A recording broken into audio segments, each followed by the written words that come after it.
this next series of videos, history and context, because context is everything, right? So I'm going to tell you a little bit about my family and where I came from. So I'll start with my mother's side. My mom was the first person in her family to go to college, and she went at 16 on a full ride to one of the best schools in Canada, the University of Toronto. Patty Nelson was her name at the time. She's also very beautiful. She paid for her whatever living expenses a lot of time by modeling, I think. Anyway, that was my mom. Her sister, who was 10 years younger, was brutally molested by her father, my mom's stepfather. And so she married at 18 to get the fuck out of the house and get to safety. But she wasn't able to have kids because she had been brutally molested. She was an astounding, wonderful woman. She passed through the course of me being, when I was in Maine and being horrifically trafficked and tortured. She died. I think about her every day. She loved me and cared for me like a mother. She was more my mother by far than my mother. Anyway, at 35, she became a lawyer. She went back to school. She had been a professional racquetball player, and she was like ranked, near the top 10. And she went back, became a lawyer at 35, and then she got a job right out of law school at Qualcomm, which is a chip maker in San Diego. And she worked as a lawyer there, rapidly rising through the ranks because she works really hard and she's brilliant. And she had retired roughly around 50 with $20 million in the bank because of her stock options mostly. That was my aunt, right? Fabulously wealthy. That's on my mother's side. On my father's side, there are actually quite a few self-made billionaires. Yeah, that's my family. So my uncle Lou, and I'm giving you the full name, so if you want to fact check me, go ahead. My uncle Lou, Lou Winter, he was the youngest boy in my grandmother's family. He started a pharmaceuticals company in Canada, and they owned the patent to Valium in the 1950s. So I suspect if we were to look at his net worth in today's terms, he'd definitely be a billionaire. He died under very suspicious circumstances, very young. Then his company, then my cousin, Barry Sherman, and his mother was Sarah Sherman, and she was Sarah Winter before she married. Barry Sherman took over Lou's company, broke it up into pieces, did a lot of shitty stuff I'm not even going to go into here. But that became Apotex in Canada, and then he became one of the richest men in Canada. And then he and his wife were famously murdered in their house. There's lots of podcasts around my cousin. Then my other cousin that I grew up with, Rob Schiller.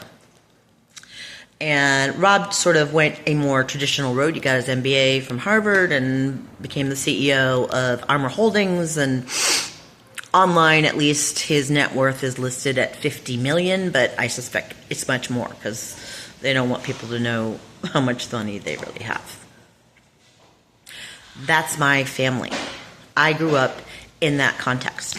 And before I was kidnapped, brought to Maine and tortured for 2 years, everything stolen, I was well on my way to becoming filthy rich, just like the rest of my family, right? That's the context. I had built a platform for AR, VR. I had a beta called Meta Objects. It was valued at 10 trillion. And the reason for that is because it would have been sort of the next, it's a key component to building the next stage in our computer evolution, which we are halted right now because look what's going on. And it was a foundational way for people to market, to brand, to buy things, etc. And that's why it was valued so highly.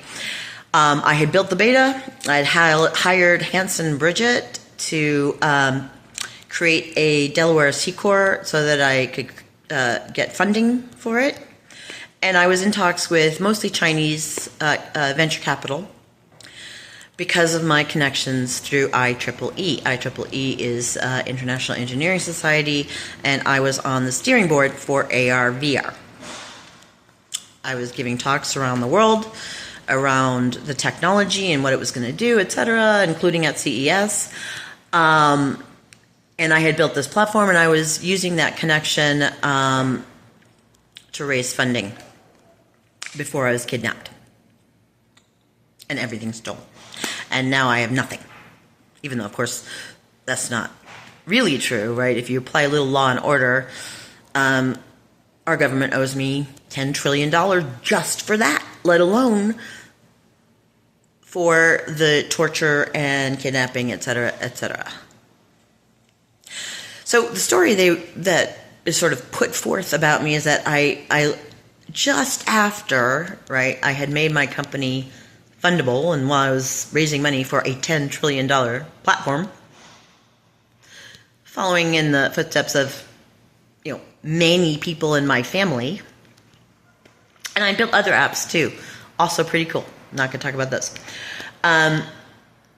That I decided to give up all the hard work, all the money I had poured into myself, into my company, and just run off to Maine on my own reconnaissance to stalk some loser sack of shit,